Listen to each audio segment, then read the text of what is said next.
Hello everyone! Ayan, good evening po sa inyong lahat. And for today's video, ay tara at samahan niyo po ang magluto nitong ating isa na namang napakasarap na ulam.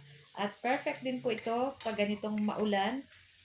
Ginisang gulay lang at may kapartner na pritong isdang galunggong na medyo tosta ng konti yung pakaprito para yung ulo ay makakain mo na guys.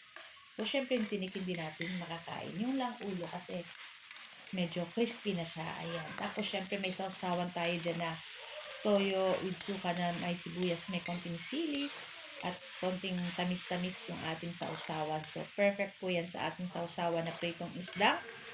Um, Maliit na galunggong. Ayan. So, 1 kilo na yung binili natin dyan, guys.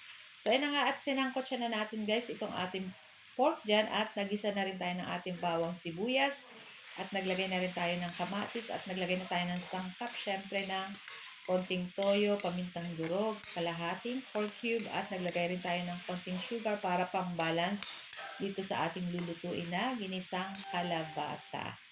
Ayan, perfect po ito ngayon. Medyo maulan po ngayong araw. At sa inyo po ba guys, maulan din po sa inyo. So malamig-lamig ang panahon po ngayon. Kaya medyo na-late din tayo ng pag-edit at ngayon lang din tayo makakapag-upload after nating ma-edit. So ano nga at nilagay na natin dyan yung ating kalabasa and syempre naglagay din tayo dyan ng tubig para may sabaw-sabaw itong ating ginisang kalabasa. At lutuin lang po natin ng ilang minuto itong ating kalabasa. So halu-haluin lang po muna natin.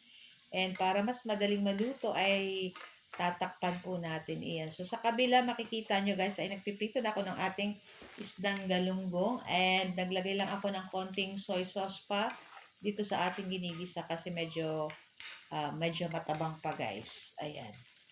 Tapos, naku, napakasarap po nito. Siyempre, pag ganito ang ulam ay talagang mapapakamay ka po niyan.